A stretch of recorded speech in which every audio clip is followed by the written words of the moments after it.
Shalom umat Tuhan, puji Tuhan. Hari ini kita berjumpa kembali dalam pembacaan dan perenungan firman Tuhan. 2 Tawaris 10-12 adalah pasal-pasal yang akan kita bahas bersama-sama pada saat ini.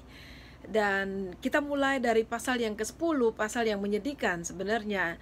Karena di pasal ini berbicara tentang pecahnya kerajaan Israel.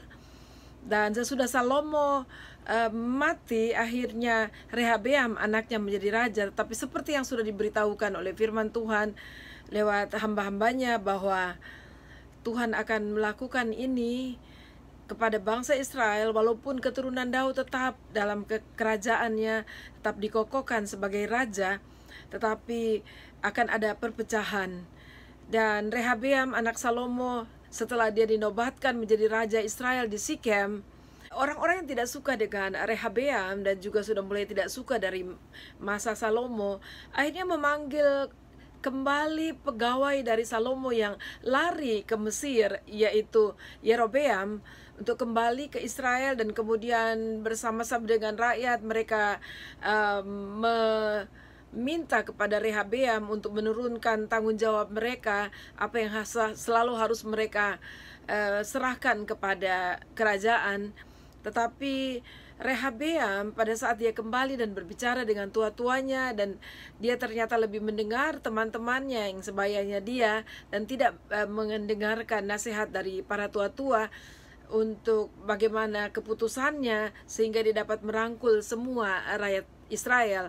Tapi akhirnya dia tetap berkeras dan bahkan lebih jahat lagi, dia melakukan menindas rakyatnya, sehingga akhirnya mereka pergi dengan Yerobeam.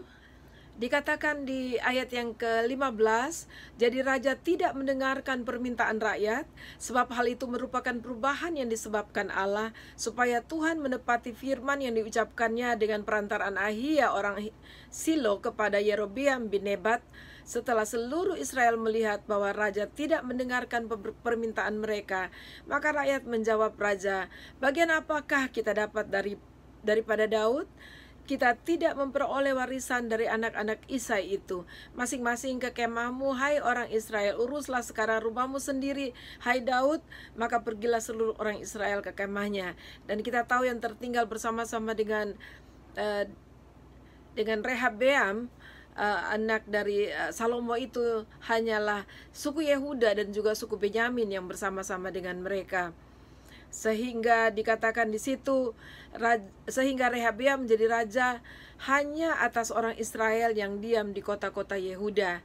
Dan itulah kisah awal dari perpecahan. Dikatakan dalam ayat yang terakhir di pasal yang ke-10 ini, yaitu ayat 18, demikianlah mulanya orang Israel memberontak terhadap keluarga Daud sampai hari ini. Dan kita masuk ke pasal yang ke-11. Pasal yang ke-11, di ayat yang pertama dikatakan, ketika Rehabeam datang ke Yerusalem, ia mengumpulkan kaum Yehuda dan Benyamin 180.000 teruna yang sanggup berperang untuk memerangi orang Israel dengan maksud mengembalikan kerajaan itu kepadanya. Tetapi Tuhan memakai hambanya, yaitu Semaya, dan Tuhan berfirman lewat abdinya yaitu Semaya, dan berbicara menasihati Rehabeam untuk tidak menyerang Israel atau menyerang Yerobeam. Dan ayat yang keempat dikatakan, beginilah firman Tuhan, janganlah kamu maju dan janganlah kamu berperang melawan saudara-saudaramu. Pulanglah masing-masing ke rumahmu, sebab akulah yang menyebabkan hal ini terjadi. Maka mereka mendengarkan firman Tuhan dan pulang dengan tidak pergi menyerang Yerobeam. Syukurlah mereka masih mendengarkan. Dan akhirnya Raja Rehabeam pulang dan mengokohkan kerajaan keluarga Daud, yaitu dengan dia juga memperkuat kota-kota kubu orang Yehuda atau kubu-kubu yang ada di Yehuda dan kota-kota yang ada di dalamnya. Dan dikatakan juga di pasal ini bahwa orang-orang Lewi akhirnya mereka pada ke Yerusalem, karena dikatakan di ayat yang ke-13, para imam dan orang Lewi di seluruh Israel datang menggabungkan diri dengan dia dari daerah-daerah kediaman mereka, sebab orang Lewi meninggalkan tanah pengembalaan dan milik mereka lalu pergi ke Yehuda dan Yerusalem, oleh karena Yerobeam dan anak-anaknya melarang mereka memegang jabatan imam Tuhan. Dan saudara, yang tragisnya adalah Yerobeam yang pulang dari Mesir, mungkin dia mengkopi juga penyembahan-penyembahan berhala. Dan dikatakan di ayat yang ke-15, dan mengangkat bagi dirinya imam-imam untuk bukit-bukit pengorbanan, untuk jin-jin, dan untuk anak-anak lembu jantan yang dibuatnya. Jadi mereka membuat Allah sendiri, lalu kemudian mereka menyembahnya.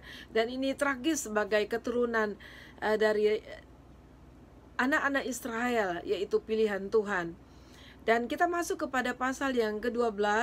Pasal yang ke-12 berbicara tentang bagaimana Rehabeam, yang kita langsung baca saja ayat yang pertama.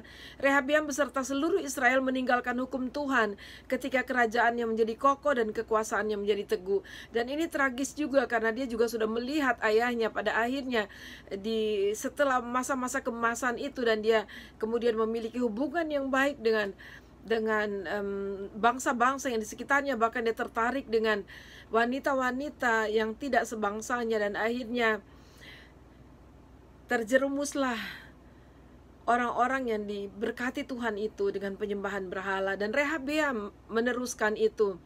Dan dikatakan tahun yang kelima zaman Raja Rehabeam, majulah Sisak Raja Mesir itu menyerang Yerusalem, karena dikatakan mereka berubah setia terhadap Tuhan. Tuhan bisa izinkan serangan-serangan dari berbagai hal untuk menyerang mereka. Karena rencana Tuhan, seringkali Tuhan izinkan mereka berperang dengan tujuan untuk memperkuat mereka. Tapi ada kalanya Tuhan mengizinkan mereka diperangi karena Tuhan ingin mengajar mereka, untuk mereka kemudian bertobat dan datang kepada Tuhan. Dan Tuhan berbicara kepada Semaya pada saat Raja Sisak dari Mesir itu mulai maju menyerang Yerusalem. Dan Semaya berkata, beginilah firman Tuhan, kamu telah meninggalkan aku, oleh sebab itu aku pun meninggalkan kamu juga dalam kuasa Sisak. Dan walaupun Rehobeam sudah merendahkan diri di hadapan Tuhan, tetapi tetap aja Sisak merampasi Yerusalem. Dia merampasi semua yang berharga di bait suci yang sudah dibangun oleh Salomo. Lalu kemudian juga merampasi istana Salomo yang terkenal dengan masyhur dengan kekayaannya.